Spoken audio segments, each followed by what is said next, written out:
Guys, ভোরবেলা আমরা স্টেশনে চলে এলাম আর আমরা 4টে ট্রেন ধরবো।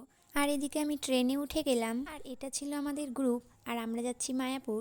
গল্প করতে করতে আমাদের ট্রেন রানাঘাটে চলে এলো আর আমাদের বাড়ি যেহেতু বনগা, মায়াপুর যেতে অনেকটাই সময় লাগবে, তাই ভোরবেলায় বেরিয়েছিলাম। আর এদিকে আমাদের ট্রেন চলে এলো, আমরা ধরলাম কৃষ্ণনগর লোকাল। আর এদিকে ট্রেনে উঠে গেলাম। দেখতে দেখতে সকাল হয়ে গেছে আর আমরা কৃষ্ণনগর চলে এলাম। আর এই ফার্স্ট টাইম আমি কৃষ্ণনগর এলাম। তারপরে আমরা টোটো ধরে মায়াপুর ঘাটের দিকে রওনা দিলাম আর আমরা ঘাটে চলে এলাম। আর আমরা এটাতে করে ঘাট পার হব। এদিকে আমরা ঘাট পার হয়ে গেলাম আর এখন আমরা টোটো ধরে মায়াপুরের দিকে রওনা দিলাম। শেষমেশ আমাদের গন্তব্যস্থানে চলে এলাম।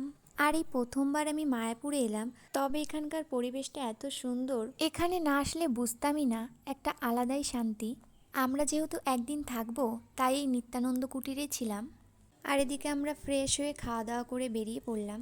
আর এই দেখো, মায়াপুরের ভেতরেও স্কুল আছে আর এরা কত সুন্দর লাইন দিয়ে যাচ্ছিল, চারিদিকটা কত সুন্দর। আর আমরা এখন গিয়েছিলাম শ্রীকৃষ্ণদেবকে দর্শন করতে। শ্রীকৃষ্ণদেবের এত সুন্দর রূপ দেখে প্রাণটা জুড়িয়ে গেল।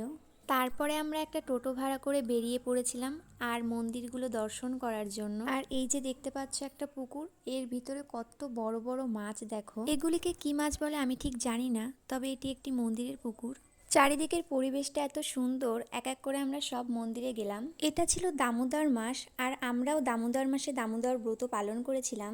মায়ের ইচ্ছে ছিল দামোদর মাসে মায়াপুরে এসে প্রদীপ দান করার, তাই এখানে আসা। আর এখানে দেখো কত মাছ, আর আমরা সবাই এখানে খাবার দিচ্ছিলাম। আমার তো এখান থেকে যেতে ইচ্ছে করছিল না। তারপরে চলে এলাম অন্য একটি মন্দিরে। আর এই দেখো প্রভুপাদ, এনাকে তো সবাই চেনো। আর এই দেখো জগন্নাথ দেব, দেখে প্রাণটা পুরো জুড়ে যায়, তাই না? কত সুন্দর লাগছে।